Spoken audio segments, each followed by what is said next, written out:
Bonjour tout le monde, on va pouvoir démarrer. Bienvenue au Devox. Je m'appelle Nicolas, je suis Xavier. On va vous parler de comment on fait un data center as code chez Sens. Petit agenda de cette session. Rapidement, une petite présentation de qui on est et pourquoi on fait ça. Derrière, une petite intro générique à Nix. Nix, c'est donc l'outil principal sous-jacent à ce qu'on va vous raconter. C'est notoirement pas facile à présenter comme outil, mais voilà, j'ai trouvé un angle qui devrait un peu marcher. Vous me direz si ça le fait. Petite démo dans la foulée, générique. Ensuite, je vais passer la main à Xavier qui va vous parler de la même chose, mais appliquée un peu plus concrètement à ce qu'on raconte, avec commencer à mettre un peu les concepts un peu plus métiers à l'intérieur. Et une deuxième démo qui sera un peu le pendant de la mienne, mais pareil, de manière un peu appliquée. On va voir qu'on peut utiliser les mêmes concepts, mais à d'autres types de ressources, et que ça marche pareil, et que ça va nous aider à faire notre DC as code. Rapidement, donc, Sens, c'est un partenariat entre Thales et Google Cloud. Le but principal, c'est de créer ce qu'on appelle un cloud de confiance. C'est le nom de la doctrine qui a été choisie par le gouvernement derrière cette idée-là. Très concrètement, pour parler un peu plus de manière terre à terre, l'idée c'est de créer un cloud public avec une région de 3 à Z, donc dans 3 DC différents, basé sur la techno GCP. Donc c'est les vrais produits GCP, c'est les mêmes logiciels que sur Google Cloud classique. Et on vise d'obtenir la certification SecNumCloud 3.2 qui garantit tout un tas de choses d'un point de vue opération, juridique. Il y a notamment la fameuse immunité aux lois extraterritoriales américaines. Le fait que ce soit une équipe française ou européenne, mais en l'occurrence c'est très français aujourd'hui chez nous, pour opérer ce truc-là, complètement déconnecté de Google. Donc c'est voilà, la techno GCP avec les aspects sécurité compliance un peu plus spécifiques à la France et à l'Europe appliqués. Et du coup, pourquoi ça pose la question de pourquoi on a besoin de faire un peu de l'infra nous-mêmes as code si on déploie GCP. L'idée, c'est que dans GCP, il n'y a pas tout ce qu'on a besoin. On a besoin, en plus de ces technos GCP, d'une zone d'administration pour faire des choses d'un point de vue opération, d'un point de vue sécurité. On refait par exemple une infra de crypto pour la maîtriser complètement. Il y a des choses que on ne va pas réutiliser chez Google. Typiquement, ça ne marchera pas avec des comptes Google, des choses comme ça. Donc on a besoin d'avoir une zone à nous avec notre tambouille à nous. Et donc maintenant, je vais vous raconter ce qu'est Nix, parce que je pars du principe que tout le monde ne connaît pas forcément. Et je vais vous faire une petite comparaison avec un outil qui s'appelle Terraform. Vous avez plus de chances de connaître. Petit rappel, Terraform, le principe de base, c'est que c'est un outil pour provisionner une infra, donc as code, ou as YAML si on veut se moquer un peu. C'est un produit qui, jusqu'à il y a très peu de temps, était open source, porté par HashiCorp. Et l'idée de base, c'est qu'on écrit des fichiers qui décrivent des blocs de ressources, donc les ressources qu'on veut provisionner. On demande à Terraform de faire une comparaison entre ce qui existe réellement et ce qu'on a décrit dans notre fichier. De là, il déduit ce qu'il doit créer, modifier ou détruire pour faire converger. Et on applique ce plan. Une manière de voir Terraform, c'est que c'est quelque chose qui va prendre un fichier de conf et transformer ça en une liste de curl, entre guillemets. Mais surtout, ce que fait Terraform, qui est vraiment la partie, on va dire, difficile en général, c'est que ces ressources, il faut les créer dans le bon ordre. Souvent, une ressource peut avoir comme paramètre, comme besoin de configuration, une valeur qui vient d'une autre source. Typiquement, si vous créez une VM, potentiellement votre VM, elle a besoin d'un volume, elle va être connectée à un réseau. Là, dans cet exemple, on voit qu'il y a un service account. Ces ressources sous-jacentes, il faut les créer en premier pour avoir leur ID ou leur nom pour pouvoir les passer en paramètre de la création de ma VM. Donc, il faut faire les ressources dans le bon ordre. Et c'est ça que Terraform va principalement faire pour nous. Et la manière dont ça fonctionne, c'est qu'on va simplement écrire la description de nos ressources dans l'ordre qu'on veut. On peut répartir ça dans plusieurs fichiers, c'est pas un problème. Et quand on veut faire une référence à la valeur d'une autre source, on va le faire sous forme de variable. Vous avez un exemple en bas avec l'email du service account. Et l'idée, c'est que quand Terraform va lire votre description, quand c'est des chaînes de caractères ou des nombres, il sait que c'est un paramètre fixe, il le prend tel quel. Quand il voit que c'est une variable, il sait qu'il va falloir insérer cette ressource dans un graphe et que cette ressource-là est dépendante de la ressource sous cette variable-là. Et donc, il sait qu'il faut les faire dans le bon ordre. Et une fois qu'il a créé les ressources sous-jacentes, il va pouvoir récupérer les variables qui vont bien et les insérer au bon endroit et faire tous les calls dans le bon ordre. Il va pouvoir aussi potentiellement en paralléliser certains.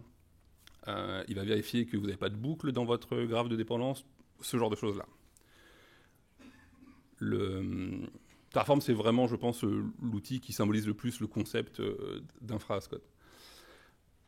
Bon, une manière de voir Terraform, de voir Nix, pardon, c'est que c'est une sorte de Terraform, mais pour builder des trucs. C'est-à-dire que au lieu de, entre guillemets, faire une liste de curls à faire dans le bon ordre, Nix, ça sert à faire une liste de commandes à faire dans le bon ordre pour fabriquer des choses, fabriquer des fichiers, en général les applications, parce que c'est les applications qui sont les fichiers potentiellement les plus compliqués à fabriquer. D'une certaine manière, toutes les définitions de build, donc fabriquer n'importe quoi, un binaire, une librairie, templétiser quelque chose, peu importe, c'est d'une manière ou d'une autre un problème d'arbre. Souvent c'est caché parce qu'on récupère des bouts de dépendance qui sont toutes faites, déjà compilées, etc. Mais si on tire le fil, c'est toujours un arbre. Si vous compilez une application Go, vous avez un arbre simple. J'ai besoin de Go et de mon code source. Mais en fait, le compilateur Go, il a aussi été compilé à un moment donné. Donc en fait, si je remonte mon arbre, ce compilateur, il a des sources et il y a un autre compilateur qui a servi à le fabriquer. Et ainsi de suite. On peut prendre n'importe quel logiciel, en fait, ça sera toujours un arbre qui décrit comment on l'a fabriqué, avec potentiellement tout un tas de dépendances. Il y a évidemment des questions des problématiques de bootstrap potentiellement un peu compliquées, mais quoi qu'il arrive, la définition de votre build, c'est toujours un arbre. Et Nix sert à faire ça, et le fait un peu de la même manière que Terraform, c'est-à-dire que vous allez écrire des bouts de code qui décrivent chaque étape, et vous allez pouvoir avoir des variables qui font référence à un autre endroit de l'arbre, et c'est Nix qui va suivre ces variables-là pour faire les choses dans le bon ordre. Donc, voilà. Nix vous laisse définir votre arbre avec simplement des blocs qui décrivent comment on fabrique chaque sous-élément, et il va suivre les variables. Nix est générique, c'est-à-dire que Nix n'a pas d'avis sur comment on fabrique des trucs. Nix s'occupe vraiment de faire cet arbre et il va déléguer l'exécution à des sous-commandes. Si vous voulez faire du Go, il va déléguer à Go, à la toolchain Go pour compiler. Si vous voulez faire du C, vous pouvez prendre n'importe quel compile au C, c'est vous qui choisissez. Il est vraiment agnostique de ça.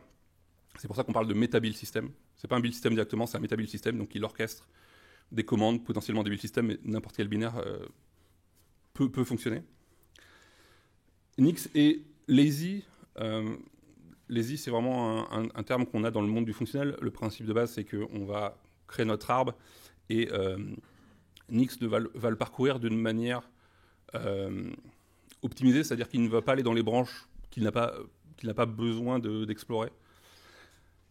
Nix est orienté données, c'est-à-dire qu'un peu comme des langages type Clojure, quand on écrit du code Nix à la description d'un build, c'est un langage de programmation, mais en réalité, on crée de la data, on crée une description vraiment orientée data. Il faut imaginer qu'on fabrique un énorme document de JSON, en quelque sorte. Et donc, en gros, quand on évalue le programme Nix, on crée un énorme JSON, et après, on peut donner ce JSON à manger à un runtime Nix qui va exécuter les commandes qu'il a besoin en suivant uniquement les portions de l'arbre qu'il a besoin. Ça veut dire aussi qu'on peut faire des choses directement sur ce graphe, c'est-à-dire que sans lancer les compilations, on peut dire je regarde la définition de mon build et je peux par exemple lister tous les programmes que je vais avoir besoin, je peux lister les versions des logiciels que j'utilise, je peux lister, si dans les métadonnées j'ai leur licence, je peux lister les licences des logiciels que j'utilise. Si à un moment donné j'ai besoin de cloner des sources sur GitHub par exemple, je peux lister la liste des repos que je clone et potentiellement les vendoriser si j'ai besoin pour des raisons de compliance ou de sécurité. C'est un truc assez intéressant, c'est que l'arbre en lui-même, c'est pas juste une liste de courses à fabriquer, ça peut être une description un peu de ce que vous faites de manière générale. Nix est sandboxé, c'est-à-dire que la plupart des étapes que vous allez faire, donc lancer des commandes pour fabriquer des fichiers à part d'autres fichiers, C'est fait dans un contexte qui n'a pas accès à Internet. Alors en pratique, si on a besoin, on peut aller chercher des trucs, mais si jamais vous voulez échapper à cette sandbox, il y a des contraintes. Il faut par exemple connaître le hash de ce que vous téléchargez à l'avance. Donc ça offre un niveau de protection assez intéressant si vous avez par exemple du code source qui fait des dingueries au moment du build, potentiellement ça ne va pas marcher. On a vu il n'y a pas longtemps avec cette histoire de YZ que potentiellement il peut se passer des trucs au moment du build qui injectent des choses. Potentiellement ça pourrait être catché par le système de build de Nix juste parce que par défaut c'est pas open bar. Et enfin Nix est open source, qui est quand même un truc assez intéressant. C'est un projet qui existe depuis plus de 20 ans, qui est relativement mature aujourd'hui. Peut-être que vous commencez à voir des fichiers .nix dans de plus en plus de repos de temps en temps. C'est pas un petit projet de barbu dans un coin qui est très risqué à adopter pour ce genre de raisons en général. Je parlais un tout petit peu de l'écosystème parce que c'est super important. Nix, c'est un binaire en C++ qui fait ce que je viens de vous raconter. Il y a un pendant qui est extrêmement important qui s'appelle Nix Packages ou Nix Packages. Et grosso modo, c'est un repo qui contient plein de code Nix pour builder tout un tas de paquets. C'est un peu l'équivalent d'une distribution Linux avec une liste de packages. Et Nix Packages, c'est la plus grosse distrib et la plus à jour. Il y a 20 000 paquets, je crois, un truc comme ça, et ils sont globalement en moyenne mieux maintenus, plus à jour que la plupart des autres distribs Linux. Il y a un site web qui s'appelle ripology.net, je crois, je ne sais pas si vous connaissez, qui fait un peu des stats sur les distribs Linux avec le nombre de paquets, la mise à jour. Ils ont été obligés de faire le graphe en deux versions. Il y a une version avec ou sans Nix, parce que quand il y a Nix, il y a tellement de paquets qu'on ne voit plus les autres. Il y a un autre truc qui s'appelle NixOS. Nix est très fort pour fabriquer des fichiers. Une distrib Linux, d'une certaine manière, c'est juste un tas de fichiers. Du coup, si vous avez un bon système pour fabriquer des fichiers, Nix, c'est un bon système pour fabriquer aussi une distrib. Et donc NixOS, grosso modo, c'est un système Linux relativement standard, basé sur systemd, sauf que vous le fabriquez avec Nix, vous le configurez avec Nix, et que par défaut, vous avez accès à Nix Packages en tant que base de paquets. Et il y a un concept, je liste rapidement ce que Xavier va s'en servir, de NixOS Module, c'est des expressions Nix, donc des morceaux de code Nix qui peuvent servir potentiellement à configurer des VM NixOS. L'idée, c'est que potentiellement, vous allez pouvoir dire, par exemple, nginx enable égale true, et automatiquement, ça va faire le truc de j'installe nginx, j'installe la unit systemd nginx, je génère un fichier de conf par défaut, etc. C'est un moyen de faire un peu de la configuration un peu simplifiée, des choses comme ça. Maintenant que j'ai dit ça, je vais vous faire une petite démo.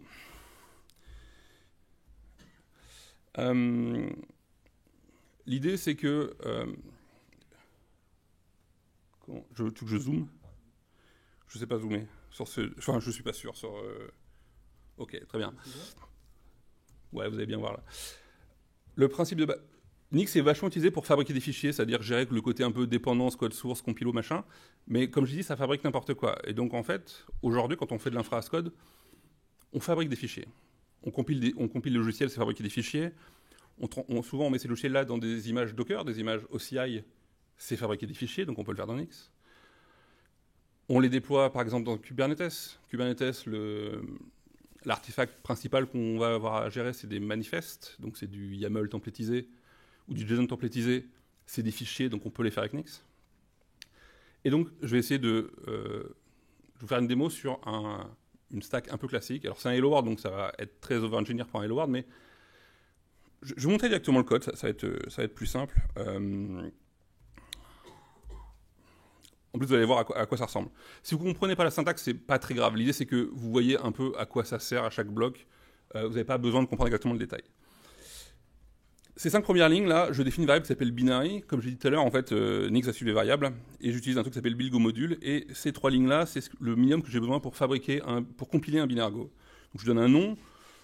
Sources, c'est juste un pointeur vers le code source qui est juste à côté. Vendor hash, c'est un moyen d'avoir un hash si j'ai des dépenses externes, là, j'en ai pas. Et juste ces 3 lignes, ça va builder un binaire Go.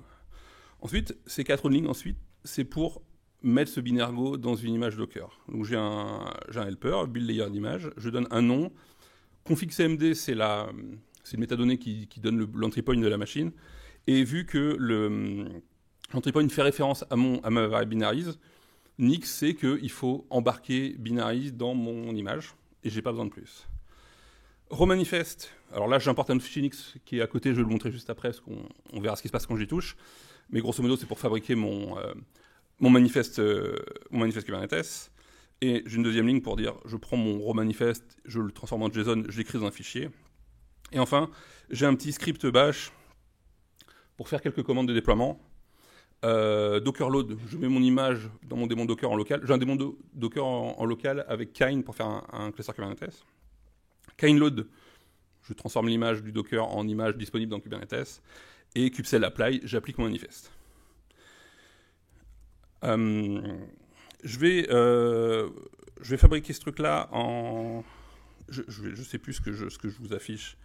Le binaire Go, c'est un truc qui va vous dire bonjour. Très bien.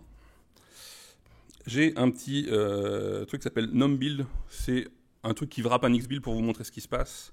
Donc vous voyez qu'il y a ce fameux graphe de ce qu'il a à faire. Donc là, le premier démo qu'on voit, c'est le binaire Go qu'il faut fabriquer. Et ensuite, il fabrique les trucs d'après, c'est l'image Docker. Démo tar.gz, c'est la fameuse démo finale. Et deploy, c'est mon script.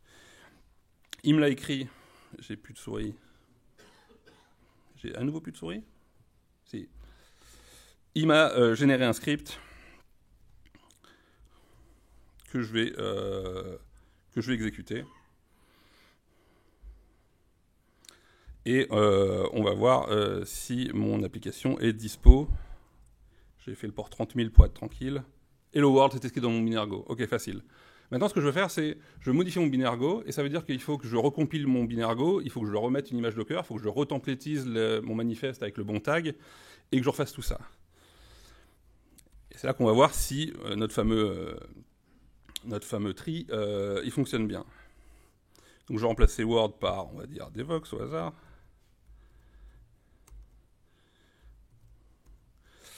Et je vais rebuilder mon script de deploy. Il va détecter des choses à faire. Oui, visiblement, il faut tout rebuilder.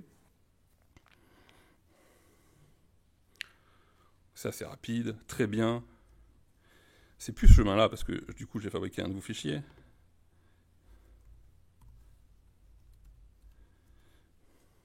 Genre deploy. Et au Devox, ça marche. Facile. Je vais vous montrer, je vous ai dit qu'il y avait un autre fichier, manifest.nix.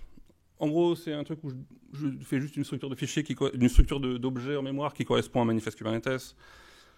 Je n'ai pas demandé, mais j'espère que vous connaissez Kubernetes un minimum. C'est un orchestrateur de conteneurs. J'ai fait un truc un peu minimaliste, avec juste un déploiement, un service et un list pour vous rappeler les deux. On pourrait imaginer qu'on fait une modif. J'ai pas prévu plus que ça de faire une modif, mais on pourrait dire que mon déploiement, il pourra avoir, par exemple, un nombre de réplicas qui bouge.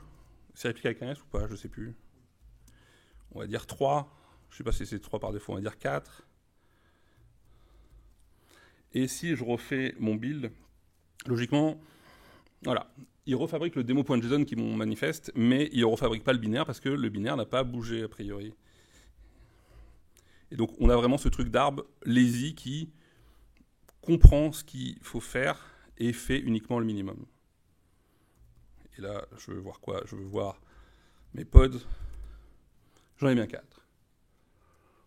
Voilà grosso modo pour la démo, pour montrer le côté arbre qui suit dynamiquement suivant ce qui a bougé ou pas. Et je vais passer la main à Xavier. Très bien. Bonjour tout le monde. Alors, avant de parler des CAS Code, je vais reclarifier quelques points. Ce qu'on cherche à améliorer dans notre déploiement, à optimiser au maximum, c'est principalement les phases qu'on voit sur le schéma présent. Donc du développement jusqu'au déploiement, en passant bien évidemment par le build et le test. Tout ce qui est plus opérationnel, donc le monitoring, les opérations, c'est vraiment une phase qui est après et qu'on va pas trop gérer dans la partie CI. Et aujourd'hui en particulier, on va plutôt parler donc de la phase de build et de test, comme a commencé à le faire Nicolas. Donc ce sera très orienté intégration continue, chaîne d'intégration continue. Ok, donc la méthode classique pour généralement construire vos applications, et les stocker dans des dépôts Git, c'est d'avoir plusieurs repos, par exemple. Alors évidemment, vous pouvez en avoir un. Il y a des gens qui font des monorepos, ça existe aussi.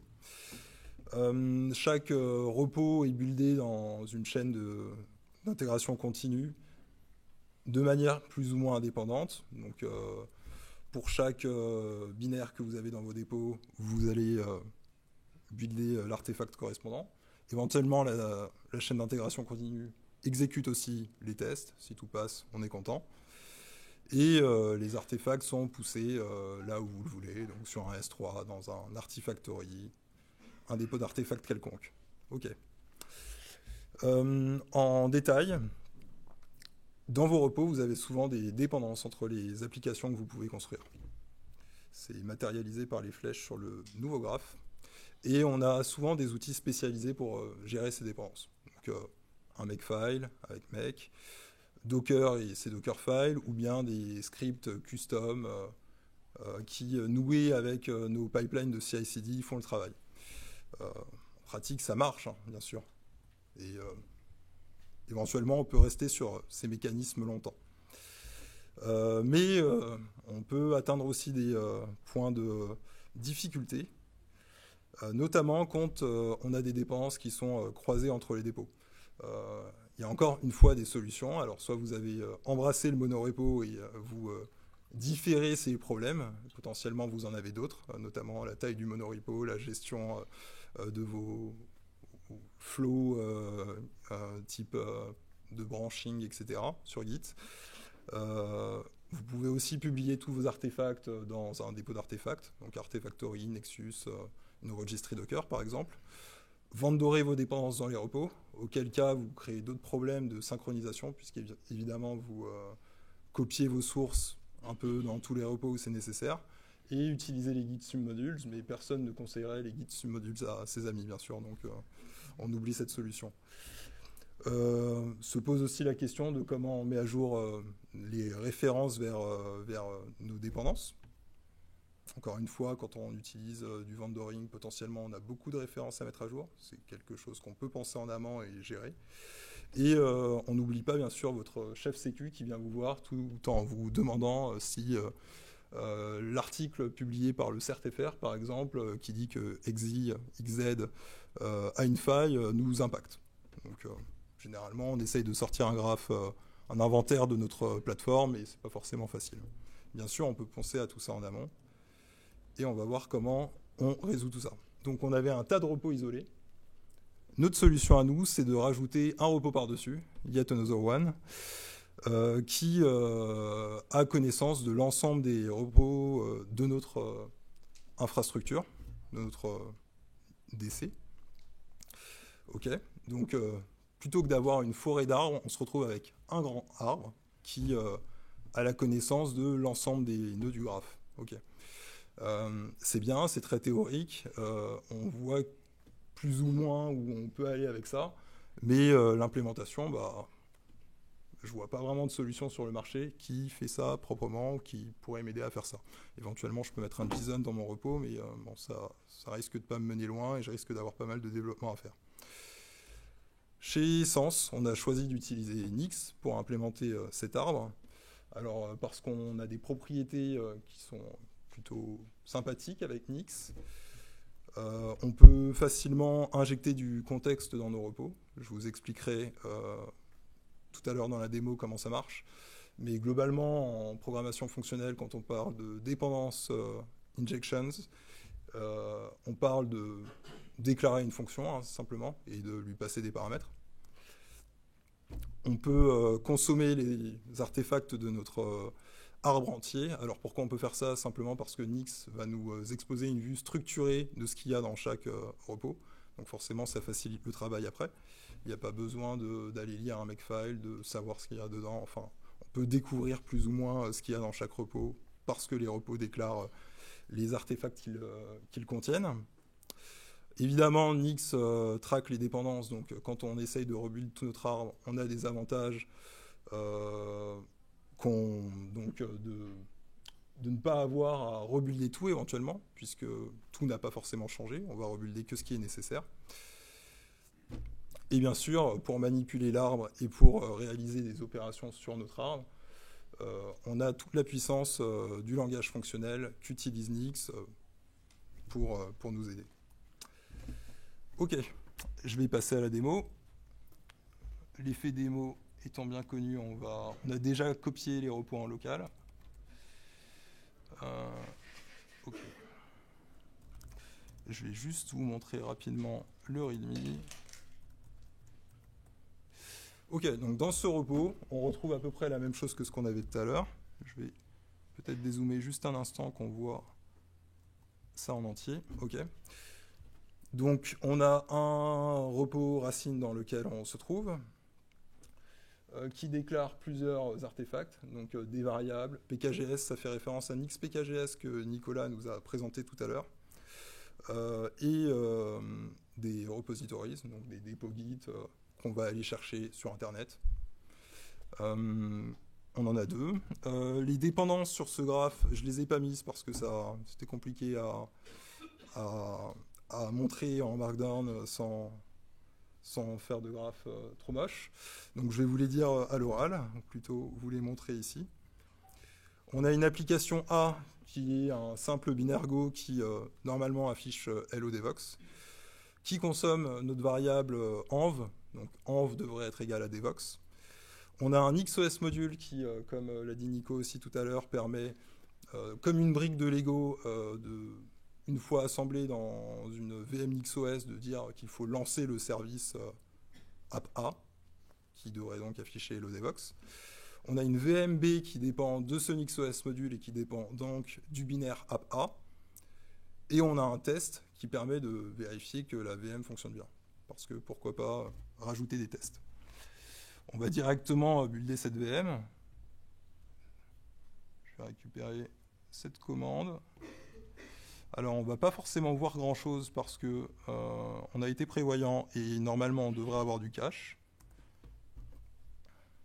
Il faut toujours évaluer une partie de l'arbre, donc il y a quelques secondes qui sont nécessaires.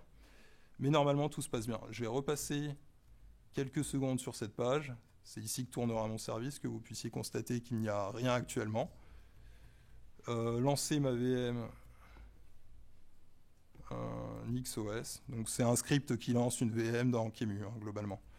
Rien de fou.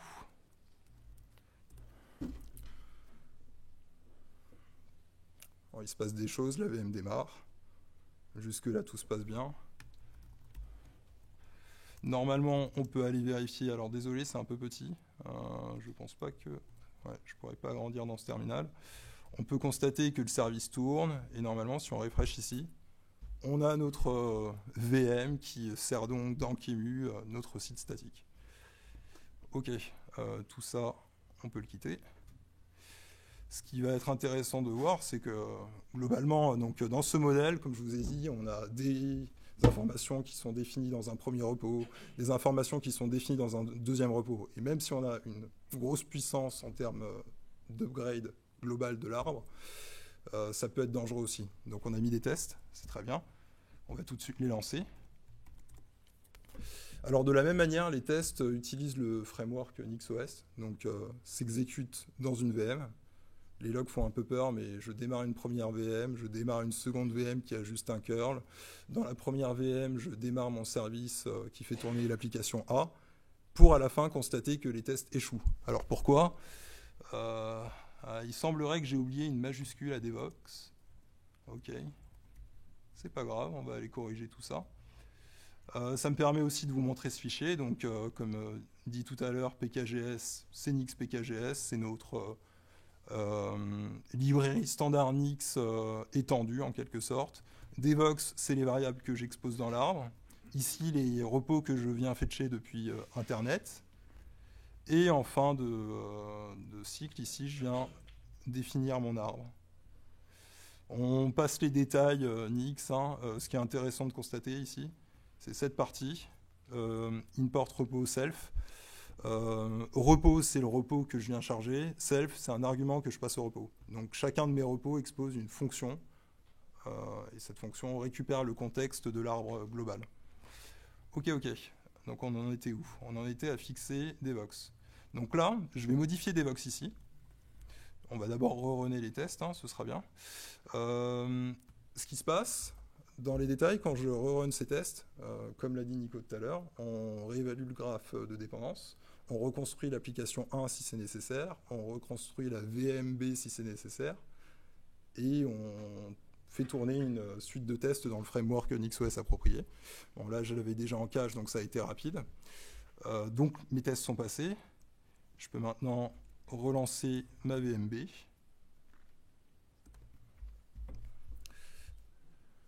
Plutôt la construction de ma VMB. Tu es déjà en cache aussi? Bah, ouais, bien sûr, je suis prévoyant. Relancer ça. Donc on était sur un Hello Devox minuscule ici. Ah, j'ai oublié de dire un truc. Effet démo.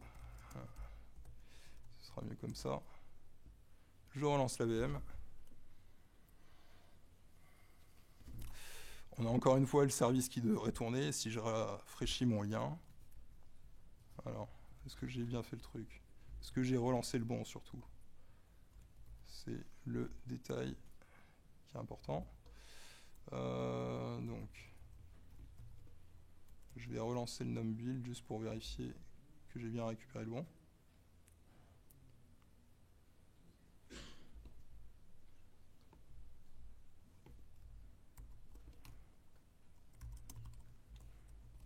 Relancer ça.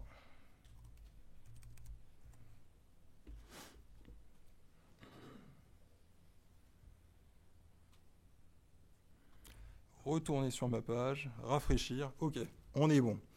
Et on a bien corrigé notre test. Donc, vous voyez là la puissance qu'on peut avoir en termes de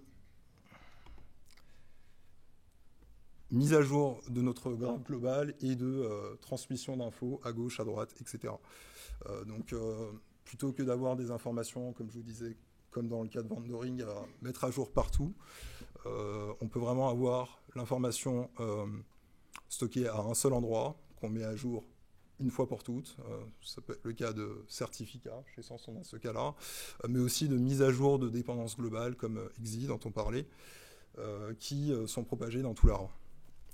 Les bénéfices donc, de cette partie arbre qu'on implémente avec Nix, principalement, propager des modifications de manière facile, mais aussi découvrir potentiellement des breaking change, donc des tests, des builds qui cassent suite à des modifications. On n'est plus en train de tester une application en isolé, on peut à tout moment vraiment relancer les tests qui dépendent d'elle dans l'ensemble du graphe. Éventuellement... Ah, on a perdu l'écran? C'est bon? Ok. On peut éventuellement aussi agréger des informations depuis notre graphe. Donc, problème qu'on peut voir souvent. Alors, on ne l'a pas encore implémenté chez Sens, mais on y pense grandement. La documentation, on ne sait pas où est-ce qu'elle doit vivre. Potentiellement, c'est mieux quand elle est à côté de l'application, mais on a aussi envie d'y avoir accès depuis un point central. Ben, en fait, on peut laisser l'application dans le repos, l'exposer via un endpoint dans notre arbre, et considérer qu'on a une autre tâche qui vient agréger l'ensemble de ces endpoints, de ces nœuds, et construire la documentation finale. Ça flicker un peu sur l'écran, c'est pas grave. Et ça permet éventuellement aussi d'implémenter des contrats entre équipes ou entre repos. On peut par exemple imaginer un repos qui viendrait déclarer une fonction qui permettrait de construire, par exemple dans notre cas, des repos Kubernetes, des manifestes Kubernetes. Donc on a une équipe en charge du cluster Kubernetes qui nous met à disposition des fonctions pour construire les manifestes selon un modèle qu'elle a choisi. Ok, on a aussi bien sûr tous les autres bénéfices de Nix. Nix Shell, le choix favori des développeurs et la raison principale pour laquelle les équipes commencent souvent à faire du Nix. Ça permet d'avoir un environnement standard que tout le monde partage. Le choix favori du chef sécu, les SBOM bien sûr. Nix, alors pas forcément dans les formats standards, mais Nix supporte des SBOM. Donc on est capable d'avoir les dépendances de build, les dépendances de runtime. C'est plutôt bien. J'aurais dû le monter plus haut. Nix est plutôt configurable. Je parle de Nix, pas de NixOS dans ce cas-là, même si NixOS a évidemment aussi est également configurable. Donc on peut patcher facilement des dérivations qui viendraient de NixPKGS notamment, donc aller patcher du code sans avoir à forker le paquet, comprendre comment marche le build, etc. etc. C'est assez simple, c'est prévu dans NixPKGS. Et comme disait Nicolas tout à l'heure, par rapport à Ripology.org, Nix est une des distributions de paquets qui est la plus à jour. Donc je ne vais pas ouvrir le lien, quoique on peut se tenter ça. Mais NixPKGS est loin devant là-bas, et les autres distributions classiques sont plutôt paquets ici. Voilà. On passe la main à Nicolas. Et voilà, on arrive au bout. J'espère que ça vous a plu. On a vraiment vu le truc un peu vue d'avion. On a mis en avant surtout cette histoire de graphe qui permet de dire j'ai l'ensemble de ma topologie potentiellement qui spawn sur plusieurs décès, sur plein d'environnements, etc. en un seul graphe. Ça a une tonne d'avantages. Et typiquement, l'idée de dire j'ai un graphe, je peux patcher ce graphe avant potentiellement de l'exécuter, ça veut dire que les fameuses failles qu'on a vues récemment, là, genre XZ, potentiellement je peux dire j'override XZ partout où il est facilement, j'ai pas besoin d'aller faire des modifs dans chaque repo, chaque truc. Demain, il y a un truc dans la glibc, pareil. On l'a vu un tout petit peu, par exemple, cette histoire de NixOS, c'est extrêmement intéressant. Il y a un côté, on peut faire des images Ascode, vraiment, donc c'est-à-dire qu'on pourrait faire, d'une certaine manière, c'est un super packer pour ceux qui connaissent, donc on pourrait dire je fais une infra de VM avec ça, et on le fait, mais ça a aussi ce super intérêt en termes de tests. On peut littéralement, là vous l'avez vu, on peut littéralement dire j'ai des tests qui lancent des VM, font des machins, et si on est content, les VM s'arrêtent et le build a fonctionné. Moi j'ai eu une expérience d'une précédente boîte où littéralement en xifiant le build d'un SDN, dans l'étape de build, on faisait un X-build. Il y a une étape, après le build binaire, c'était je spawn des VM, je déploie un cluster Kubernetes dessus, je déploie OpenStack dessus, je déploie le SDN, je fais des tests, j'arrête tout et le build il est considéré comme bon. Donc c'est assez puissant aussi en termes de tests par exemple et de faire confiance en disant c'est Ascode, je fais confiance à Nix pour builder et s'il est content, je sais que ça fonctionne. On peut pousser le vice très loin. Voilà, c'est un outil qui fait vraiment plein de trucs et qui est vraiment très puissant. Il y a une petite learning curve, on va pas se mentir au départ, mais c'est assez puissant là-dessus. On a 7 minutes, donc on peut peut-être prendre 2-3 questions. Voilà, je vois qu'il y a un monsieur là-bas, je ne sais pas s'il y a un micro. Ouais.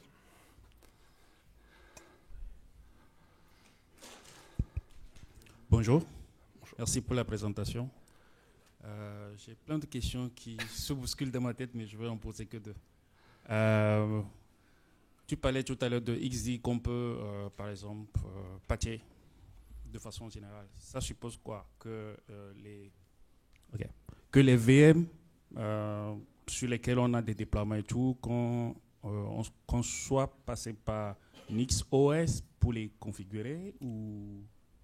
Il y a 2 manières de répondre. Si on fait des images avec Nix et NixOS, oui, en mode je vais overrider un endroit pour dire en fait je vais revenir sur la version d'avant de ce logiciel et je fais un rebuild et il rebuild tout ce qu'il y a XZ comme dépendance quelque part et il fout la paix au reste.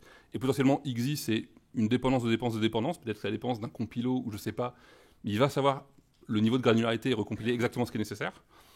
Après, potentiellement, NixPKGS peut s'en servir aussi pour faire, par exemple, des images Docker. Bah, pareil, si il est inclus dans une image Docker, il rebuild ce qui est concerné. Donc, il suit le graphe et partout où il voit le logiciel qu'on override, il décide qu'il faut faut rebuilder pour remplacer à cet endroit-là. Easy est censé être une librairie de l'OS. Comment est-ce que Nix est au courant de la version de Easy qui est sur l'OS? De la même manière, c'est-à-dire qu'en fait, l'OS, la définition de comment on fabrique l'OS est faite avec une expression Nix. et du coup, il peut traquer la dépendance. Le principe NixOS, c'est vraiment de dire, c'est une définition Nix qui décrit comment builder 100% du file system de ma machine, donc c'est traqué dans le graphe, et il est capable de savoir où c'est utilisé. Donc, vous partez du bas. D'habitude, par exemple, si je prends Docker, on part d'une image qui a déjà, disons, tout. On part d'une image et puis on rajoute nos binaires, ainsi de suite. Donc, avec NixOS, on build depuis. Si vous importez à un moment donné un truc, un espèce de snapshot binaire qui contient déjà des machins, là, effectivement, Nix, c'est pas magique non plus, en fait. Si c'est pas défini comme ça, voilà. Non, mais alors, il fait pas de scan de ce qui existe. Il sait traquer que ce qui est défini dans Nix. Donc, si c'est pas construit avec, il peut pas le savoir. Ok. Ouais, c'est bon. La seconde question, comment est-ce qu'il s'intègre avec tous les outils existants? Par exemple, la partie monorepo, plusieurs repos, ça m'intéresse parce que le repo A peut être buildé avec des trucs comme Helm et tout pour packager les choses. J'ai vu que dans ce que vous avez montré, vous définissez un peu les manifestes et tout. Comment est-ce que ça s'intègre avec des trucs comme Helm, des trucs comme Algo, ces genres de choses? La réponse, ça s'intègre bien, dans le sens où là, moi, j'aime pas Helm, c'est pour ça que j'en ai pas mis, mais on a complètement le droit de dire je fais une dérivation. Donc, le système les fameux nodes, à chaque fois qu'il faut builder quelque chose, ça s'appelle une dérivation dans Nix. On a le droit de dire qu'une dérivation, c'est, et du coup très souvent, c'est j'ai du code source, donc en gros des fichiers que je mets dans le file system de ma sandbox pour fabriquer quelque chose, et j'exécute les commandes que je veux. Donc on a complètement le droit de dire, je récupère une charte Helm, je récupère un values.yaml avec mes valeurs custom, et la commande que j'exécute localement, c'est un Helm template, et ça fonctionne. Donc on peut wrapper n'importe quoi, tant que, en fait, la seule contrainte, entre guillemets, c'est que la manière de propager un truc d'un graphe à un autre, en termes d'artefacts, c'est qu'il faut que ça soit des fichiers. C'est tout. Et du coup, dans le cas de Helm, ça marche très bien parce que c'est des fichiers en entrée, la charte, et c'est des fichiers en sortie, les manifestes templatisés. Ça fonctionne.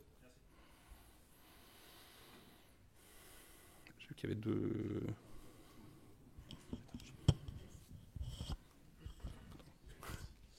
Bonjour. Est-ce que pour vous, ça a du sens d'intégrer Nix dans un pipeline? Dans la CI ou dans le deploy, peut-être? Ou dans le deploy. Oui, c'est ce qu'on fait. L'idée, c'est que on peut faire en sorte que... Enfin, la réponse courte, c'est oui. On peut dire que les pipelines, ça fasse des commandes Nix. C'est probablement une très bonne idée. Un truc qui est intéressant, c'est que... là, on l'a pas mis en avant, mais... dans la définition de comment on fabrique des trucs avec Nix, c'est Nix qui gère les dépendances en fait. Un des gros aspects, c'est que c'est un package manager. C'est pour ça que ce Nix pkgs qui contient plein de trucs, qui est super important. Ce qui est difficile quand on construit des choses, c'est de créer l'environnement où toutes les commandes sont disponibles dans les bonnes versions. En fait, c'est un des trucs que Nix fait super bien. Et du coup, l'intérêt de faire ces jobs sous forme de définition Nix, c'est que il n'y a pas besoin, par exemple, d'avoir une image qui contient déjà les commandes dans lesquelles on va faire les jobs, parce que c'est Nix qui va définir quelles commandes il faut faire, donc c'est lui qui les amène. Et donc, par exemple, là, vous avez vu que mon script deploy, il fait un kubectl, il fait du kind. Potentiellement, kubectl et kind, ils ne sont pas installés sur mon système global. C'est juste, ils vont exister que dans l'environnement de la commande Nix.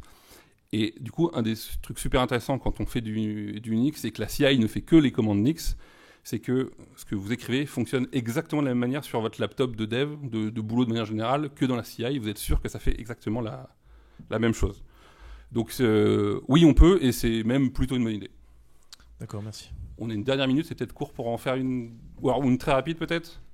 Je rajoute juste sur la question juste avant, sinon. Nix diffère souvent, donne à des applications qui savent bien faire une chose, la possibilité de le faire. Donc, dans la phase de deploy, typiquement, on va potentiellement se servir d'autres outils que de Nix, comme de Temporal ou d'un gestionnaire de DAG pour exécuter les commandes dans l'ordre.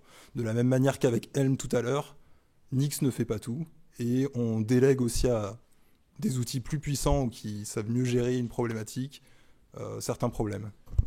Il y a 15 secondes, donc on va s'arrêter là. On a un stand E2, donc c'est pas très loin quand on sort. On est là les 3 jours, passez nous voir. On recrute. Et venez nous voir, venez nous poser des questions, venez nous parler de Nix. C'est des SRE qui sont sur le stand, donc on est dispo pour vous répondre. Merci beaucoup.